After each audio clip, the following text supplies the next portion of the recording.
Olá, pessoal. Vamos ver então a resolução das questões do estudo dirigido de PPCPO para a AV1. Questão 1. A questão 1 pede para ler o texto, né, e marcar qual das 7 questões ele tem relação, ou seja, é para estabelecer uma relação. O procedimento operacional padrão POP, em inglês, que significa Standard Operating Procedure, é uma descrição detalhada de todas as operações necessárias para a realização de uma atividade, ou seja, é um roteiro padronizado para realizar uma atividade. O POP, que também é chamado, né, pode ser aplicado, por exemplo, numa empresa cujos colaboradores trabalhem em 3 turnos, sem que os trabalhadores desse turno se encontrem e que, por isso, executem a mesma tarefa de modo diferente.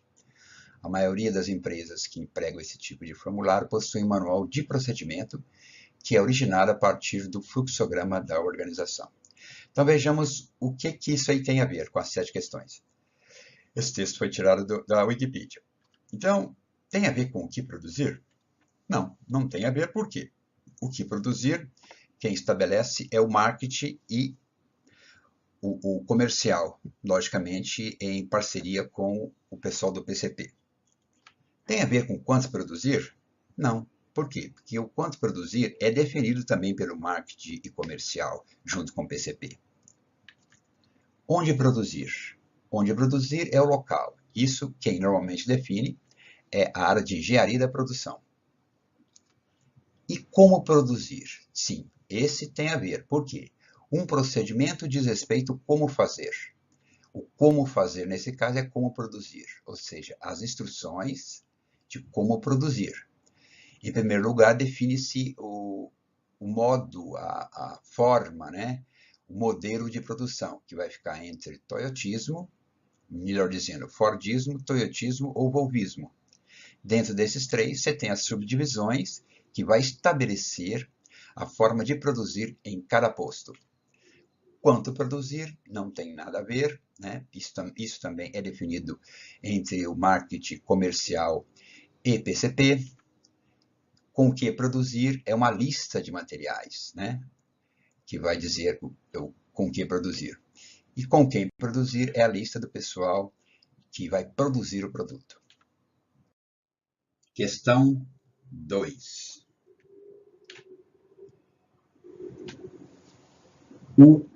Com o que produzir é resolvido, na maioria das vezes, usando um cálculo complexo feito pela engenharia? Não é. Esse cálculo complexo é feito pela engenharia quando está se projetando o produto. Uma lista das pessoas capazes de trabalhar na produção? Também não é. Isto é a relação das pessoas que vão trabalhar na fábrica para produzir o produto.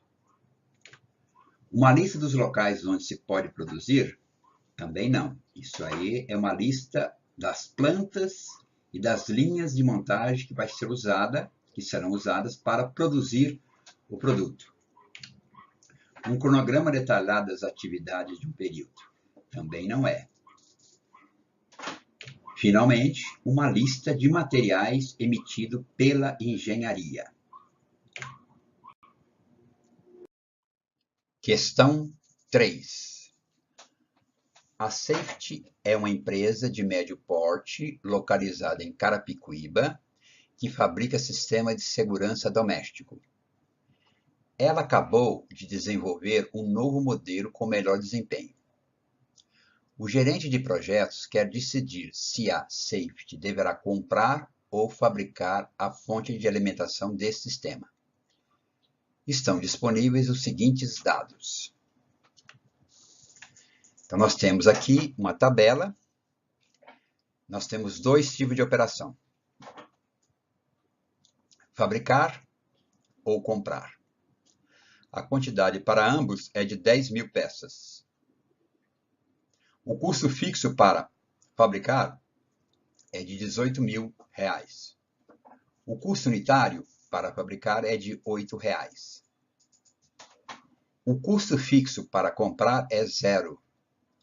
E o custo fixo, melhor dizendo, o custo variável para comprar é R$8,90. Aqui nós temos a equação do custo total, que é o custo fixo mais o custo variável unitário vezes a quantidade. Neste caso, para fabricar, vai ficar em R$ 98.000. E para comprar, R$ 89.000. Nessa situação, ele compra ou fabrica? Neste caso, deve comprar, porque o custo total do comprar é menor do que o custo total para fabricar. Qual é a justificativa? Para essa quantidade, o custo total de comprar é menor. Portanto, a melhor escolha sob o ponto de vista financeiro é comprar.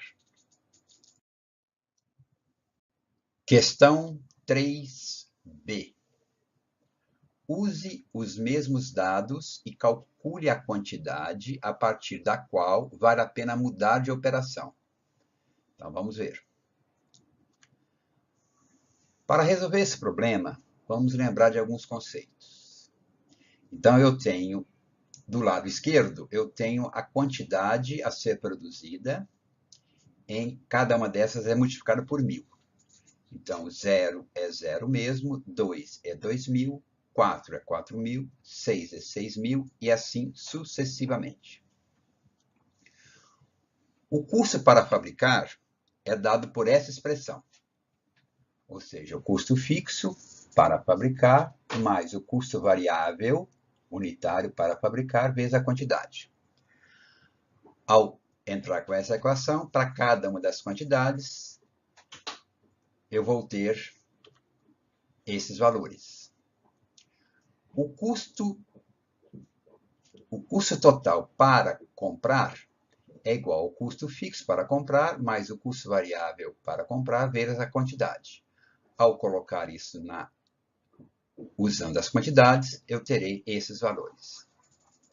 Isto vai me gerar um gráfico. Esse gráfico mostra no seu eixo horizontal as quantidades e no eixo vertical o valor do custo total para cada uma das operações.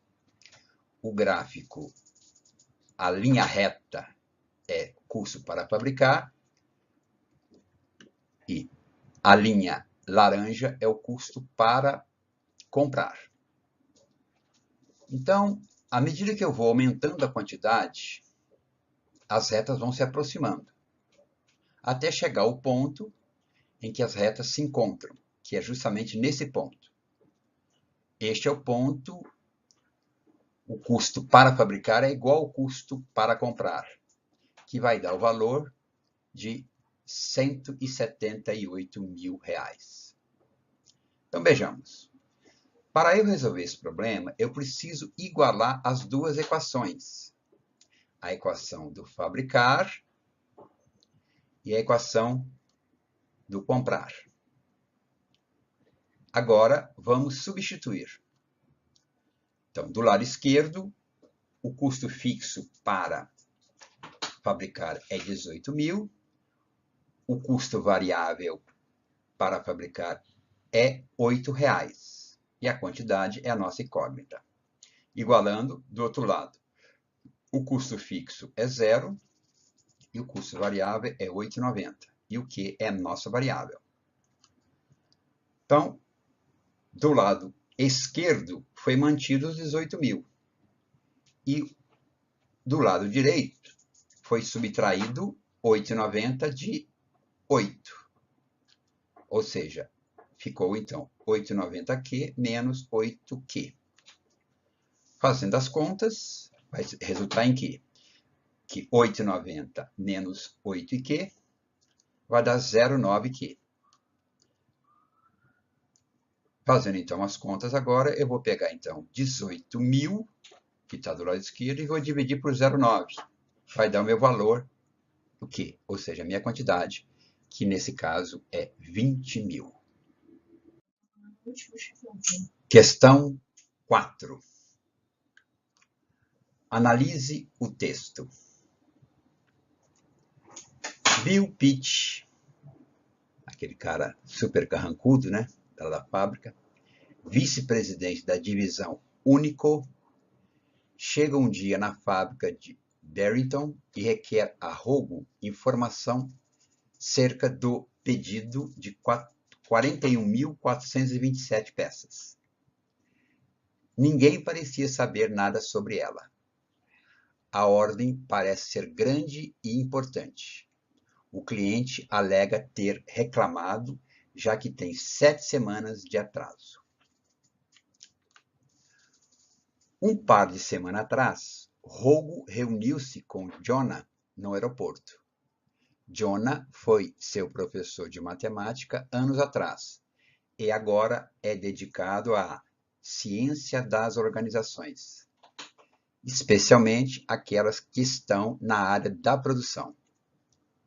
Rogo fala para ele que agora é gerente de uma fábrica e está a caminho de uma conferência sobre robótica e seu impacto na indústria produtiva. Tudo é essencial para a empresa, mas no fundo, o que eles fazem é ganhar dinheiro. Essa é a meta. Se a empresa não ganha dinheiro, está falida. Todo o resto são meios para alcançá-la, mas não são objetivos em si. Portanto, quaisquer ações tomadas em direção a essa meta são produtivas. Para salvar a fábrica, é preciso fazê-la produtiva. É ter que gerar dinheiro para a empresa. A meta é simples e precisa. Esse texto é do próprio livro do Goldratt, A Meta. Então, com base no exposto, analise a situação a seguir. É uma situação. A Universal é uma empresa do setor gráfico. Ela tem área, equipamentos e pessoal qualificados para produzir 1,2 milhões de páginas ao mês. Entretanto, apesar dos esforços, foi obtido 90% da capacidade instalada. Com esses resultados, tem ocorrido atraso de pedido e reclamações de clientes que dependem da pontualidade das entregas da Universal.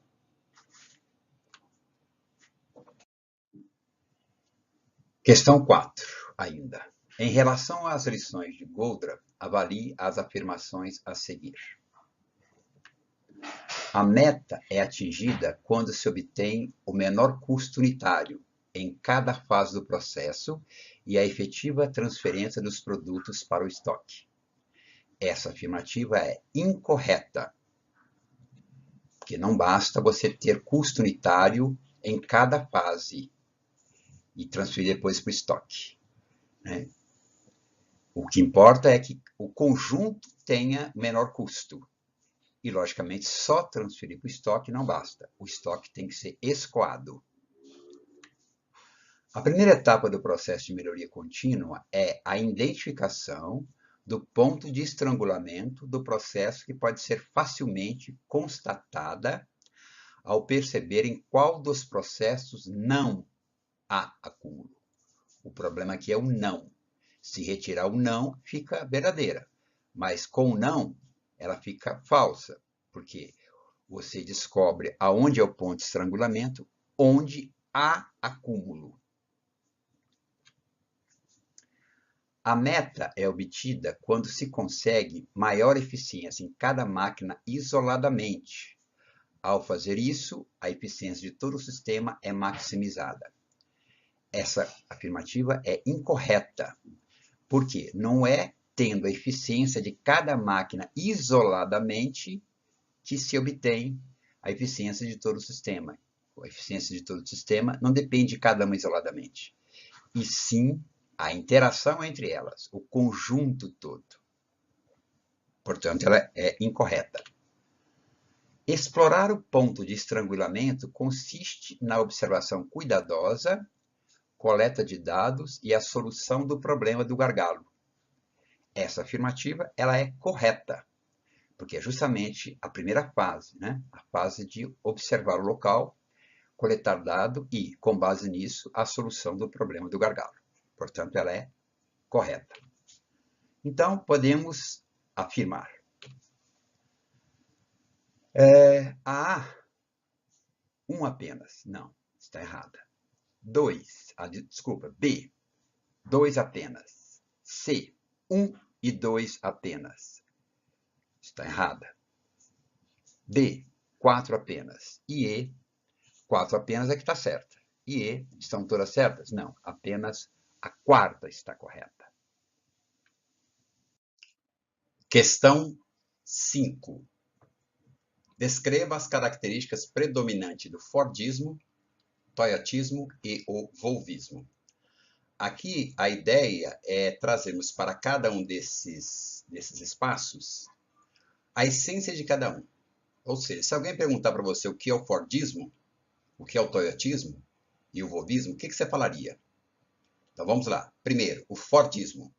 Aqui é um texto aberto, né? Então ele deve conter algo parecido com isso, ó. Produção empurrada, inflexível, isso aí no Fordismo tradicional. Hoje ninguém mais é inflexível porque não tem como você sobreviver sendo inflexível. Apenas um modelo e alto volume, verticalizada, ou seja, é aquela fábrica que faz tudo. Só entra a matéria-prima.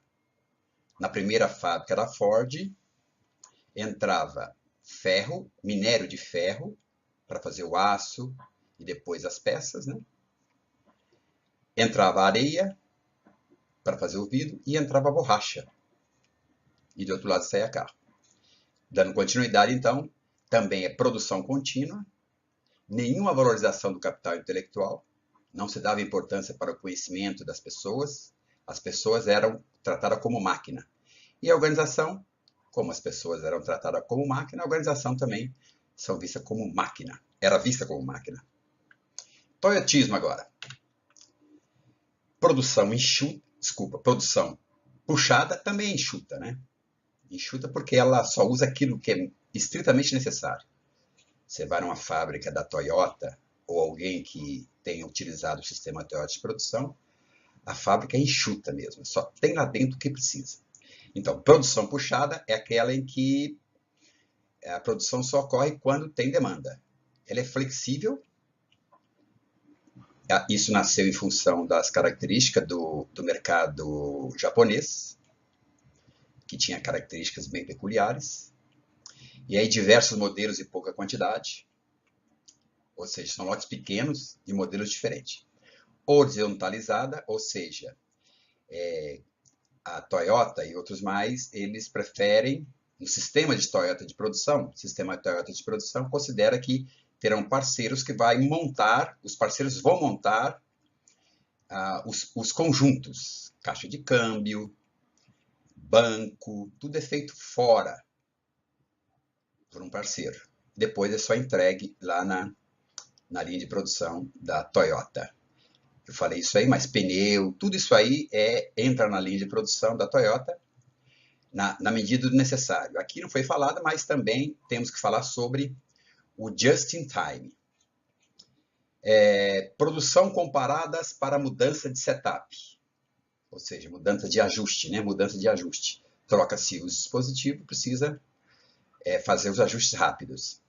Valorização ao capital intelectual e organização como organismo. No caso, o volvismo, mão de obra altamente capacitada, isso foi em decorrência de ter alta disponibilidade de mão de obra qualificada na Suécia, onde nasceu o volvismo. Forte atuação dos sindicatos, muita valorização ao capital intelectual, células de produção autogerenciáveis, ou seja, são aquelas células que a equipe ela se divide em diversas tarefas dentro daquela célula, mas eles trocam entre si. Existe também o job rotation, que faz com que todos eles saibam tudo daquela célula. Mas o Volvismo vai além disso, né? O funcionário da fábrica da Volvo, ele aprende a montar o carro como um todo. Então, se faltar alguém tiver de férias, você pode pegar qualquer funcionário que ele consegue sentar na cadeira, pilotar uma máquina, porque ele aprende a produzir em qualquer parte da fábrica, seja montagem de câmbio, seja montagem do motor, ele conhece carro como um todo. E a organização como cérebro, como não podia ser, né? Diferente.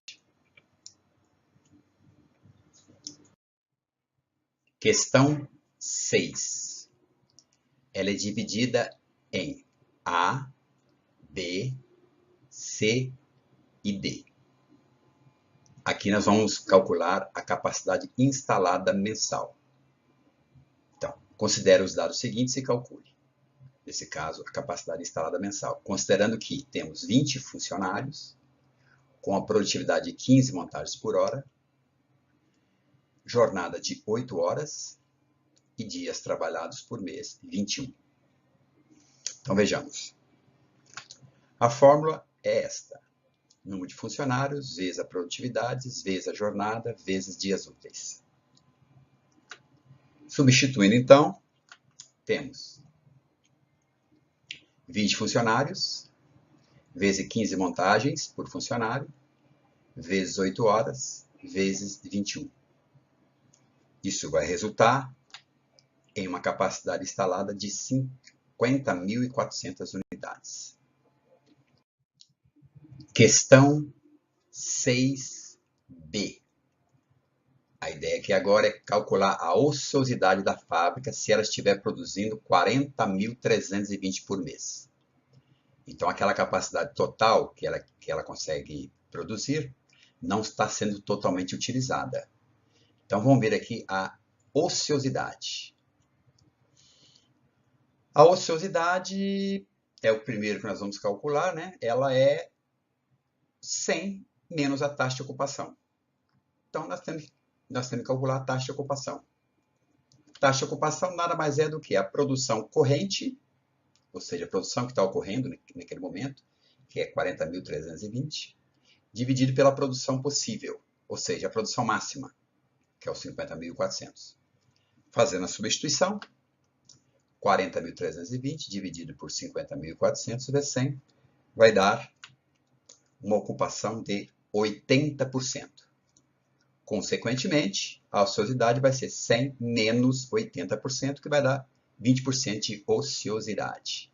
Está deixando de trabalhar 20% em relação ao total que poderia se trabalhar, porque, na maioria das vezes, é porque a empresa não tem demanda.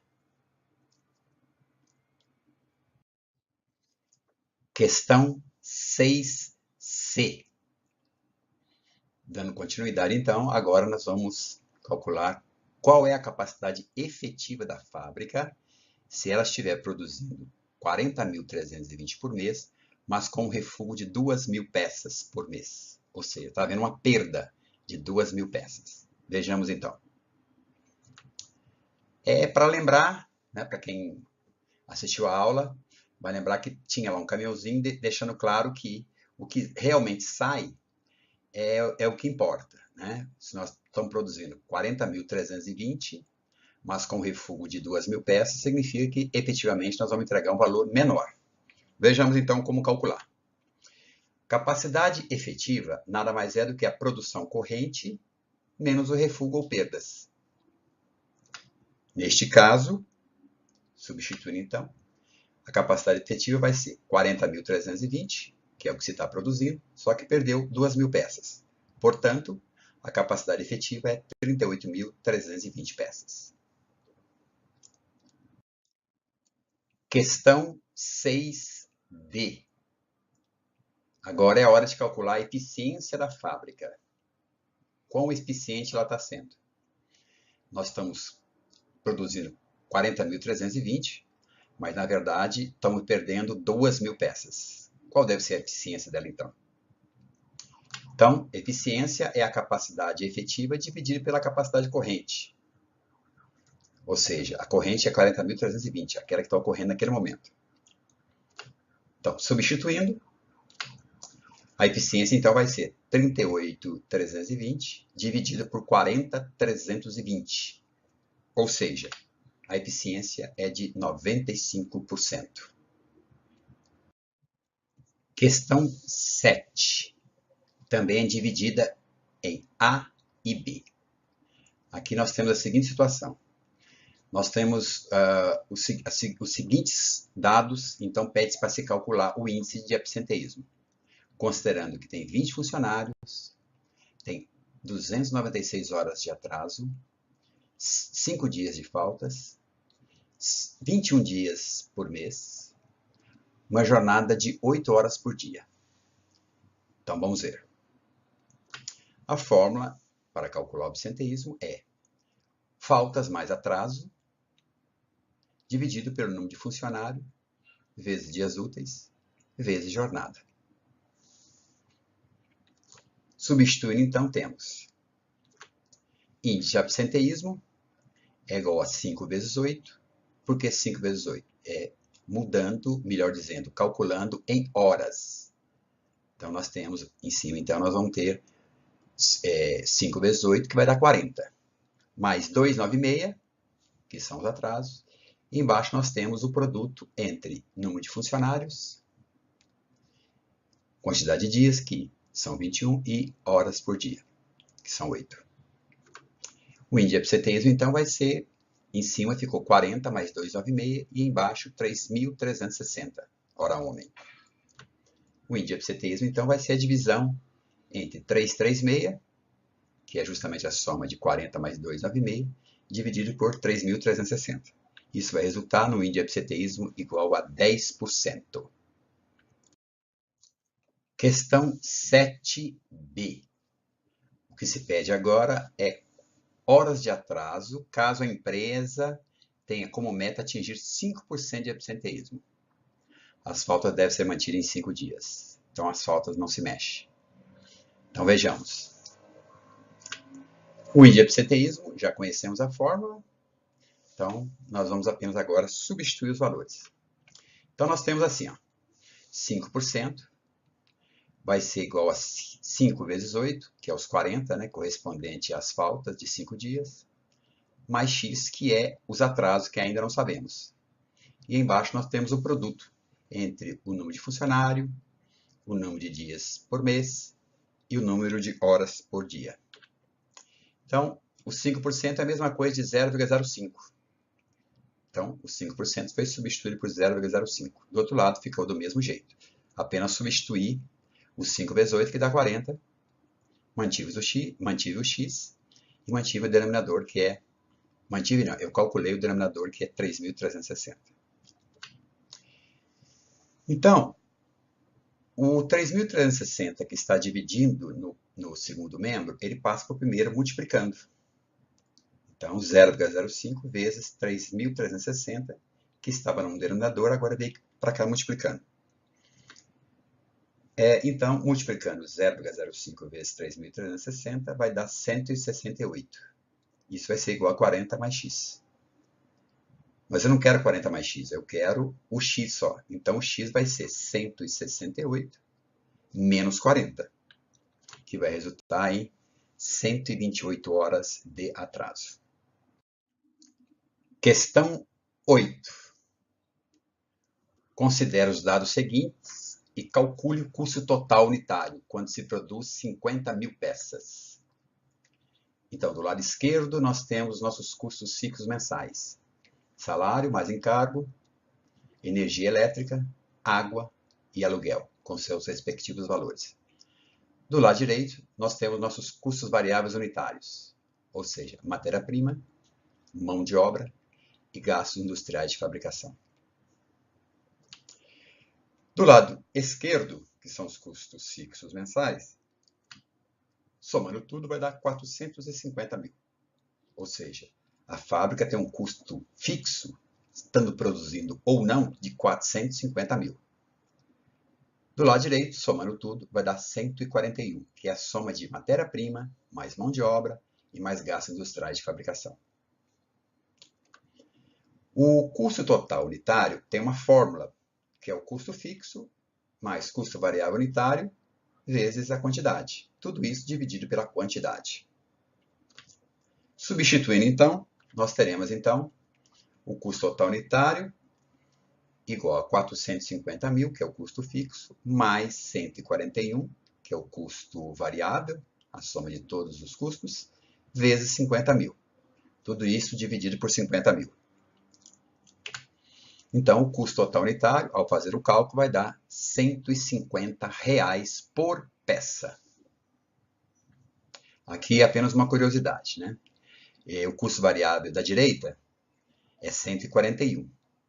Na hora que eu pego os 450 e divido por 50 mil peças, eu tenho o custo fixo em cada peça, que vai dar R$ 9,00. Por isso que dá essa diferença. Então, a diferença entre o custo total unitário e o custo variável é justamente a parcela do custo fixo, que foi diluído em 50 mil peças.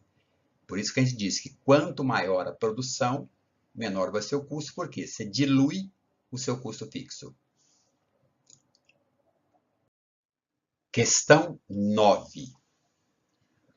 Considere os dados seguintes e calcule o novo valor da matéria-prima para se obter 2% de redução no custo total unitário sobre o valor calculado na questão 8. Ou seja, vamos usar os dados da questão 8.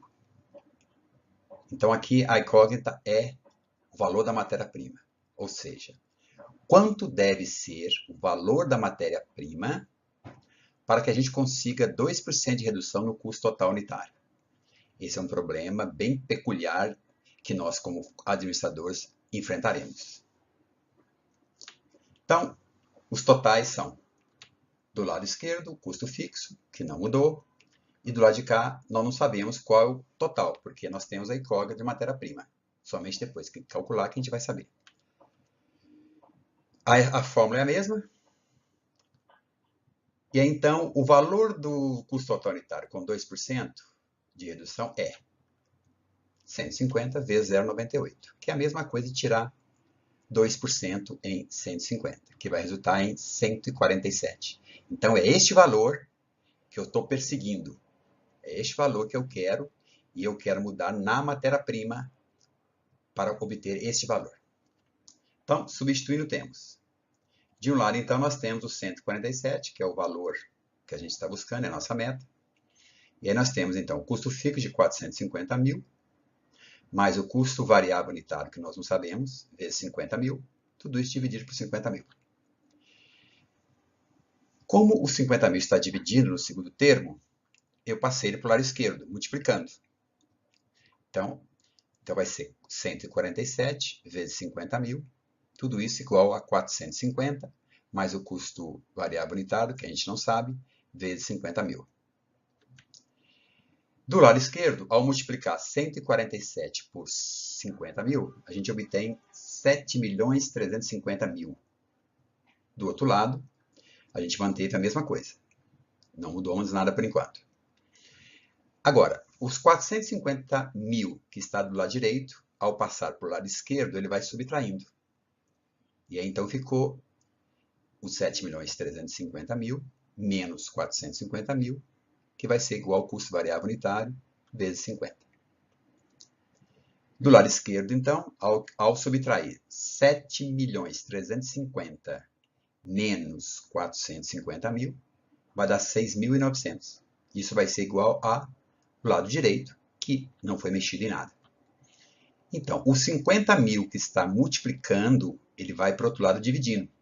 Então, o custo variável unitário vai ser 6.900.000 dividido por 50 mil, que vai resultar em 138.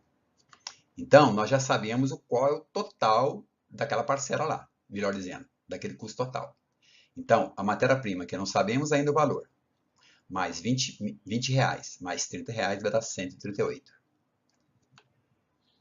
Então, a matéria-prima vai ser 138 menos 20, que é a mão de obra, menos 30, que é o gastos industriais de fabricação.